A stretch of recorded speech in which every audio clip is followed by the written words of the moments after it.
Magandang araw sa inyong lahat. Welcome to Heart Secrets. Ma'am Joanna, tanong ko lang, masaya po ba kayo? Napatigil ako sa pagtingin sa blueprint. Hindi ako agad nakasagot. Hindi dahil mahirap ang tanong, kundi dahil matagal ko nang iniiwasan na marinig yun. Ngumiti ako ng pilit. Okay lang. Tumango siya pero hindi siya naniwala. Kita ko yon sa paraan ng pagtingin niya sa akin. Hindi mapanghusga, parang may naiintindihan siyang hindi ko sinasabi. Doon yata nagsimula ang lahat, Miss Hart. Hindi sa halik, hindi sa hawakan, kundi sa isang simpleng tanong na nagpabigat sa puso ko. Ako po si Joanna. Late 30s, may asawa pero walang anak. Sa mata ng iba, maayos ang buhay ko. May negosyo ang asawa ko. May kotse at may sariling bahay. Nakakapag-travel at walang iskandalo.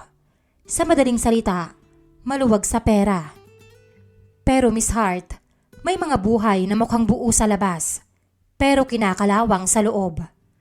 12 taon na kaming kasal ng asawa ko.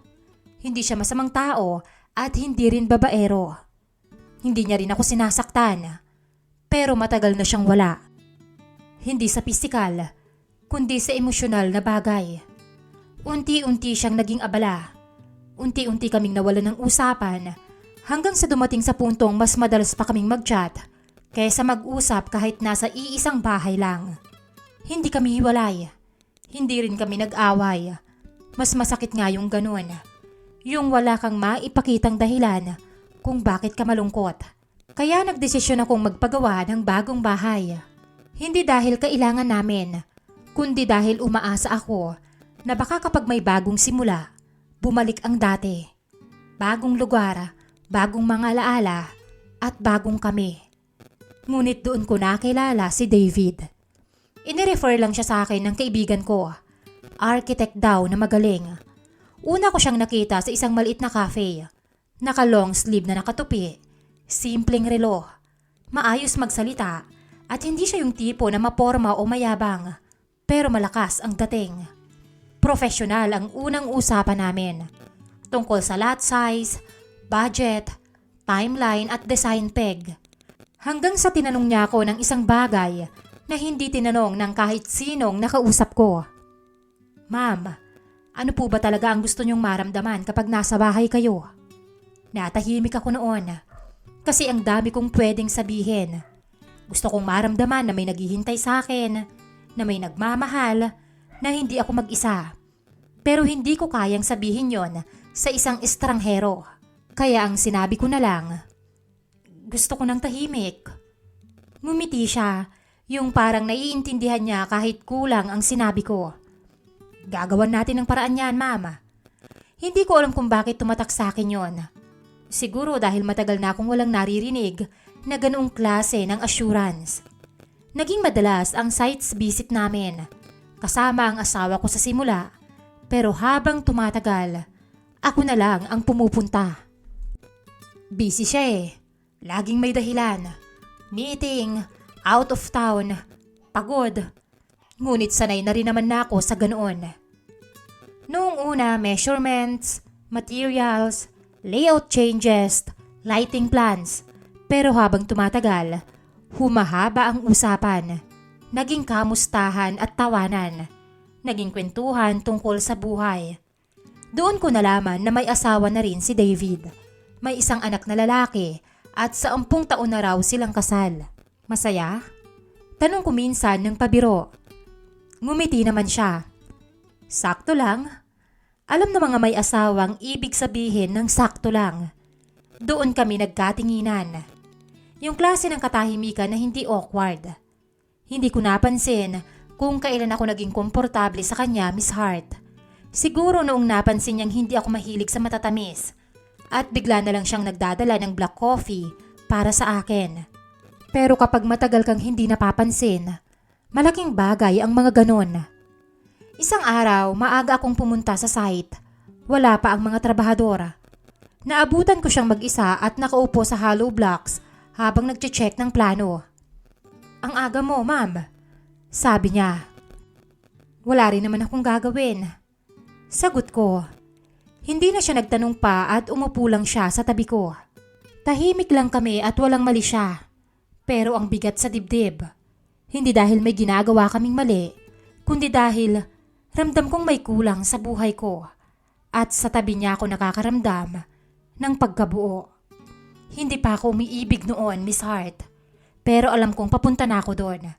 At habang tumatagal ang construction, mas tumatagal din ang oras namin sa isa't isa. Naging normal na ang late replies ko sa asawa ko. Ang pag-excuse ko ng site visit kahit tapos naman na ang kailangang i-check. Hindi ko namamalayan na inaabangan ko na ang message ni David. Simple lang naman. Ma'am, approve na po yung tiles. Mag-iingat ka po. Kumain na po kayo? Pero sa likod ng mga simpleng tanong, may kilig na hindi ko inaamin. Alam mo ma'am, sabi niya minsan mas madali pa kausap ang hindi mo asawa. Napatawa ako pero may kirot. Ganon din yata ako. Nagkatinginan kami ng matagal. Yung klase ng tingin na hindi mo maipaliwanag kung bakit hindi mo kayang iwasan. Wala siyang ginawa pero pag uwi ko ng gabing yon, alam ko na may nagbago na sa akin. Hindi pa ako nagtataksil, Miss Hart.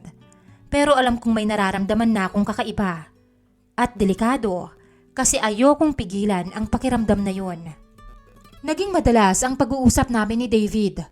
Hindi na lang tungkol sa tiles, sa pintura o sa layout ng kwarto. Naging tungkol na sa buhay. Sa mga bagay na hindi namin masabi sa mga taong dapat naming pinagsasabihan. Kamusta kayo ng asawa mo? Tanong niya minsan. Eto, kulang na lang maging estatwa na ako sa kanya. Sambit ko na natatawa. Sa ganda mong yan? Aba, ewan ko na lang sa mister mo. Tugon naman niya. Hindi na siya muling nagtanong pa. Minsan, sapat na yung may nakakaintindi kahit walang detalye. Doon kami humanga sa isa't isa, Miss Hart. Hindi sa katawan, kundi sa pakiramdam na may kakampi ka. Dumating yung pace na hinahanap ko na siya kahit wala namang dahilan. Napapadalas ang pagpunta ko ron. Kahit minor lang naman ang kailangang i-check, pumupunta pa rin ako. Minsan, alam kong pwede namang i-update sa chat, pero gusto ko siyang makita. At alam kong gusto niya rin. Hindi namin inamin pareho, pero ramdam namin. Isang beses, nag-message siya ng gabi. Gising ka pa? Pero ang tagal kong tinitigan ng screen bago ako nag-reply. Oo, ikaw. Doon nagsimula ang mga usapan. Ang mga tanong na hindi dapat tinatanong sa taong hindi mo asawa. Pero sinasagot ko pa rin. At doon, unti-unting nahulog. Hindi siya sweet sa tipikal na paraan. Naaalala niya ang maliliit na bagay tungkol sa akin. Isang gabi, nagpaalam muli ang asawa ko na may out of town siya. 3 days daw. Dati, nasasaktan ako kapag nagsasabi siya. Kasi kaya niya akong maiwan ng mag-isa. Ngayon, wala na, Miss Hart. Pero nung gabing yon, hindi ako mapakali. Hindi dahil miss ko ang asawa ko, kundi dahil gusto kong may makausap. At ang taong nasa isip ko, si David. Hindi po ako proud doon, Miss Hart. Pero yun ang totoo. Hindi ko alam kung instinct ba niya o coincidence lang pero siya ang nag-message. Nasa site ako. May chinek lang. Umulan kasi kanina kaya ngayon ko lang nagawa. Matagal akong hindi nag-reply. Alam kong mali at delikado. Pero nagbihis pa rin ako at pumunta. Tahimik ang lugar pagdating ko. May ilaw lang sa may sala area. Halos patapos na ang bahay noon. Nakakabit na ang bintana, maaliwalas na. Nakita ko agad siya na nakatayo sa gitna ng sala. Akala ko hindi ka pupunta. Sabi niya. Hindi ko rin alam eh. Sabihin na nating gusto ko siguro ng kausap. Naglakad-lakad lang kami sa loob ng bahay. Ipinakita niya yung progress sa kwarto, sa kusina, pati na rin sa balcony. Maganda na. Sabi ko. Maganda nga. Ulit niya pero hindi bahay ang tinitingnan niya, kundi ako. Nailang ako at pakiramdam ko bumalik ako sa pagka-teenager. Kakaiba ang nararamdaman ko, Miss Hart. Joanna, mahina niyang sabi. Hindi ko rin alam kung anong sagot ang kaya kong ibigay. Lumapit siya ng dahan-dahan. Parang binibigyan ako ng chance na umatras. Pero gaya nga ng inaasahan, hindi ko ginawa. Nang hawakan niya ang kamay ko, doon ko naramdaman ang takot. Hindi dahil may ibang lalaki akong hinahawakan, kundi alam kong gagawa ako ng isang malaking pagkakasala sa Diyos, sa aking asawa, at higit sa lahat sa sarili ko. Pwede pa tayong tumigil, sabi niya. Pero hindi na ako sumagot. Dahil alam kong kahit tumigil kami sa gabing yon, nahuli na kami ng sarili naming damdamin. At nung lumapit siya at hinawakan ang mukha ko, napapikit na ako, Miss Hart, para damhin ang kanyang labi. Kakaibang init ang sumisiklab sa aming katawan. Nang tumugon ako sa halik niya, nagmistula yung hudyat. Mabilis niyang hinapit ang bewang ko. Napahawak na rin ang aking mga palad sa kanyang dibdib. Mabilis na gumalaw ang mga kamay namin sa pag-alis ng mga saplot ng isa't isa. At sa malamig na sahig ng aking sala at ng aking bagong bahay, bininyagan namin yon ng isang mainit na pag-iisa. Doon ko mismo sinira ang sarili ko. Pag-uwi ko ng gabing yon, hindi ko alam kung saya ba o lungkot ang dapat kong maramdaman. Pero alam ko, hindi na ako babaeng nalulungkot, Miss Hart. Ngunit ako na yung babaeng tinatago. Ako na yung babaeng hinihintay sa maling oras.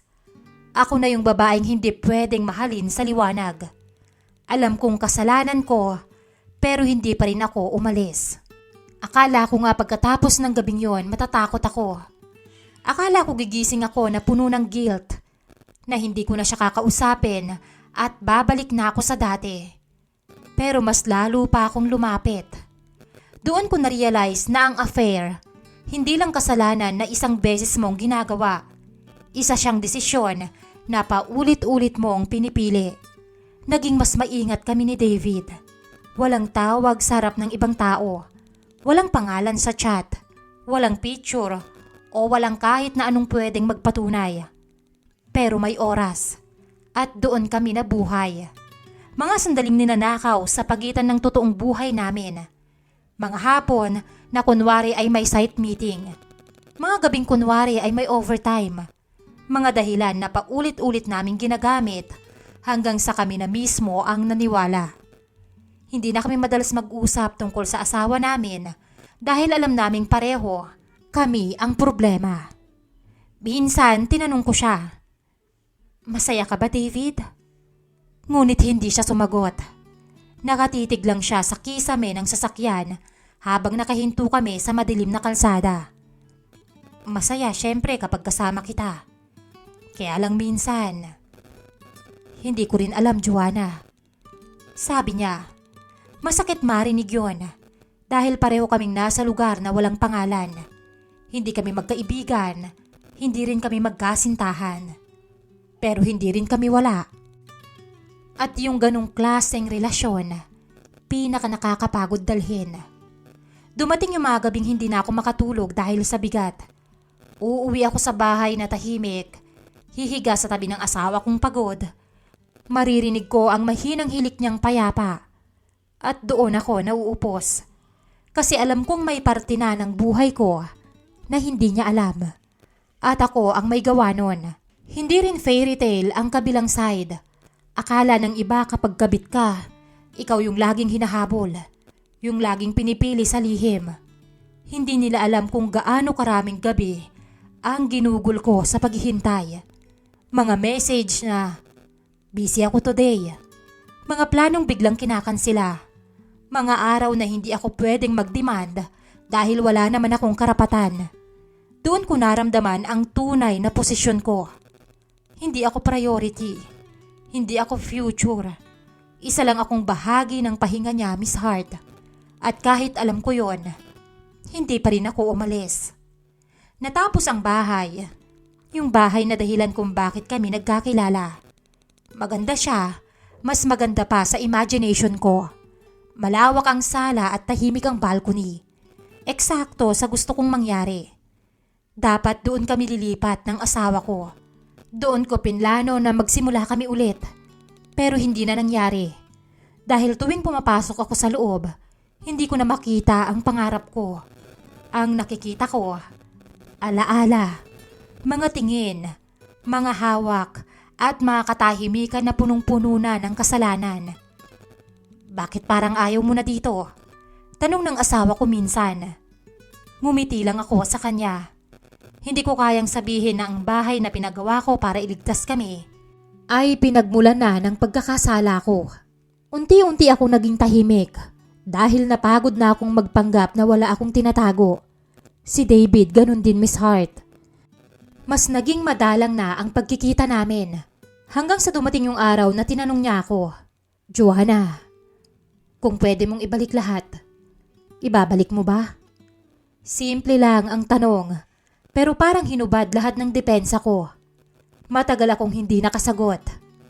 Oo, mahina akong sabi.